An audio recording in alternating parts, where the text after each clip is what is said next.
Live news, खबर तो पक्की है। ये प्रेस कॉन्फ्रेंस में आपको बुलाया है राहुल गांधी की झूठी बेबुनियाद बातों का जवाब देने के लिए। अभी उनका दिल्ली में प्रेस कॉन्फ्रेंस हुआ है और अपनी आदत के मुताबिक राहुल गांधी ने भटकाने की कोशिश की, गलत बयानी की और विषय पर कुछ नहीं बोले। राहुल गांधी को सजा हुई है 2019 में उनके एक भाषण पर। आज राहुल गांधी ने क्या बोला, उनका कमेंट था, मैं सोच समझकर बोलता हूं। तो राहुल गांधी ने 2019 में जो बोला था वो सोच समझकर बोले थे। मैं उन्हीं की बात को कोट कर रहा हूं। और उन्होंने क्या कहा था, ये सारे मोदी चोर क्यों होते हैं।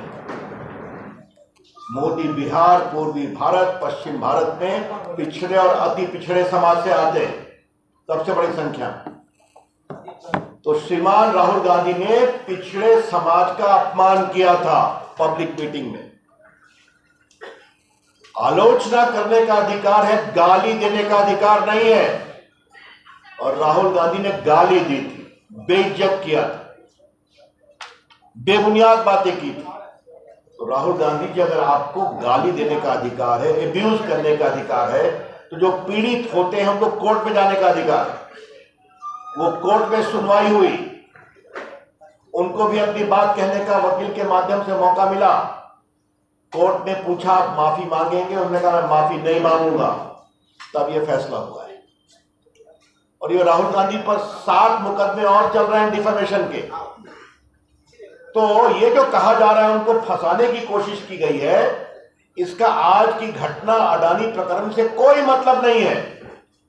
2019 में उन्होंने पिछड़ों का अपमान किया पब्लिक मीटिंग में, जिसको मोदी समाज के लोगों ने बहुत पीड़ादायक पाया और वहां केस हुआ। पटना में सुशील मोदी ने केस किया हुआ है, वहां भी कार्रवाई चल रही है। तो ये बात मैं पहली बात कहना चाहता हूं। दूसरी बात, और ये बहुत इंपॉर्टेंट है, कि राहुल गांधी जी कुछ अगर सोच समझकर बोलते हैं तो भाजपा ये मानती है उन्होंने जानबूझकर पिछड़ों का अपमान किया है और भाजपा इसकी पूरी भर्त्सना करती।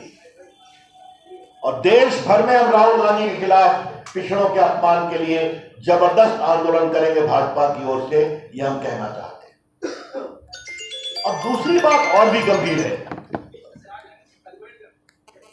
राहुल गांधी को सजा हुई सूरत कोर्ट में, उनके पास बड़े बड़े वकीलों की फौज है।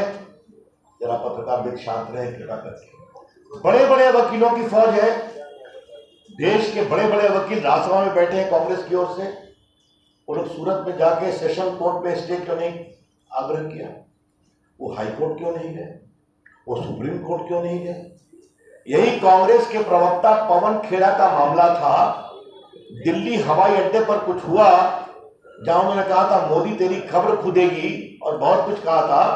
तो 1 घंटे में सुप्रीम कोर्ट से वो स्टे ले आए। तो कांग्रेस की वो फौज राहुल गांधी पर खामोश क्यों थी? भाजपा ये सवाल उठाना चाहती है। राहुल गांधी अकेले नहीं है, 32 लोगों को डिस्क्वालीफाई किया गया है देश भर में।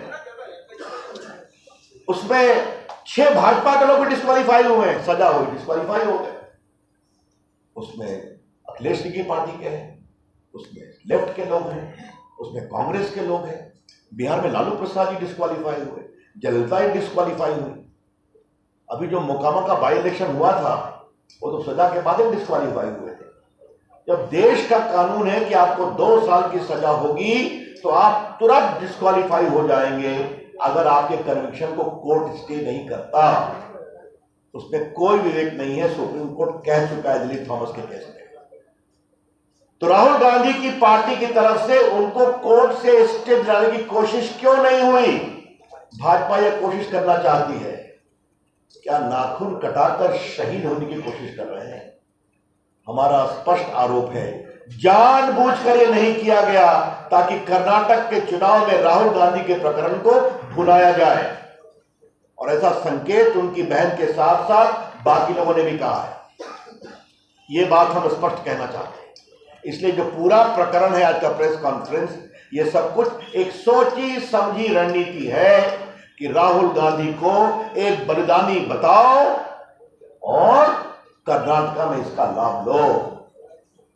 या फिर तीसरी बात है, क्या कांग्रेस के अंदर कुछ अंदरूनी पॉलिटिक्स चल रही है? राहुल को कांग्रेस से हटाओ और कांग्रेस बचाओ, इसका जवाब तो कांग्रेस को देना पड़ेगा। इसलिए मैं फिर कहता हूं कि राहुल गांधी जी, आपके कन्विक्शन के बाद आपके यहां बड़े बड़े देश के नामी गिरामी वकीलों की फौज है, उन्होंने इसलिए की कोशिश क्यों नहीं की? तो क्या राहुल गांधी जी आपके लिए अलग कानून बनेगा क्या? 32 लोग डिस्क्वालीफाई हुए तो बाई इलेक्शन हुआ, तो आपके लिए क्या अलग कानून बनेगा क्या? उसकी पूरी सूची मैं चर्चा कर चुका हूं, आपको अभी मैंने कुछ संकेत दिए। आज राहुल गांधी ने फिर झूठ बोला। क्या बोला? कि मैंने लंदन में कुछ नहीं कहा था। आज मैंने इस पर दिल्ली में प्रेस किया था। वो जैसे ही हारते हैं तो विदेश में जाकर भारत के लोकतंत्र का विलाप करते हैं। राहुल गांधी की पॉलिटिक्स बहुत सीधी है। हमको जनता वोट देगी, लोकतंत्र ठीक है। हम हारेंगे, लोकतंत्र खराब है।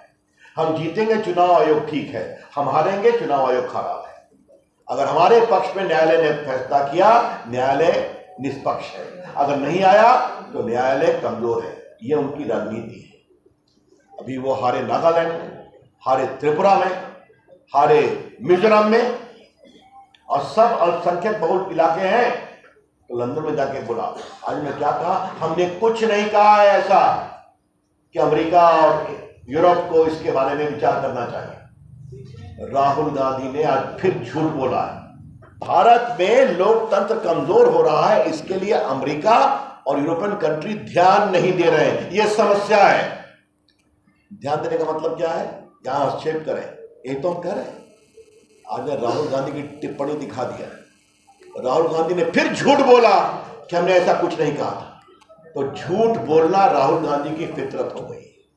जब भी विदेश जाते हैं, भारत के लोकतंत्र का अपमान करना, भारत की संस्थाओं का अपमान करना, भारत के जनमत का अपमान करना उनकी आदत हो गई। और मोदी जी पर तो वो क्या क्या नहीं बोलते हैं।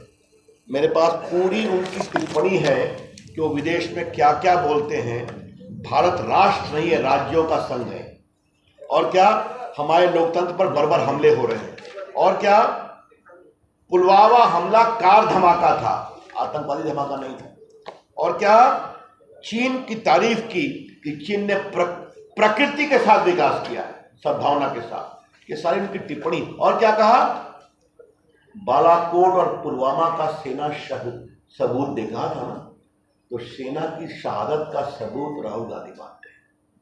और चीन के अपने ट्रस्ट में पैसे लेते हैं, ये भी आप सभी जानते हैं। दिखा दीजिए। ये देखिए, उनकी पूरी टिप्पणी सब कोर्ट पर है, कोई नई बात मैं नहीं कह रहा हूं। और याद करिए, राहुल गांधी ने क्या कहा था कि हम लोग के फोन में पेगासिस लगाए, कहा था ना। तो क्या कहा? सुप्रीम कोर्ट की कार्रवाई ने कहा जिस नेता को लगता है उनके फोन में पेगासिस है तो उनका फोन दे दें। तो राहुल गांधी ने अपना फोन क्यों नहीं दिया? क्योंकि फोन जाता तो फोन से क्या क्या निकलता, उसका डर था उनको। जब कार्रवाई की बात होगी तो कहेंगे नहीं। तो ये मुझे आपसे बात कहें, राहुल गांधी को शर्म नहीं आती? करप्शन की बात करते हैं। भारत के प्रधानमंत्री नरेंद्र मोदी जी का पूरा जीवन ईमानदारी की खुली किताब है, एक धब्बा नहीं है। 9 साल से भारत के प्रधानमंत्री हैं, ईमानदारी से देश आगे बढ़ रहा है। राहुल गांधी जी भ्रष्टाचार के मामले में बेल पर है, पता है ना आप लोग को, हमको भी। और संसद में मैंने ये बात कही थी।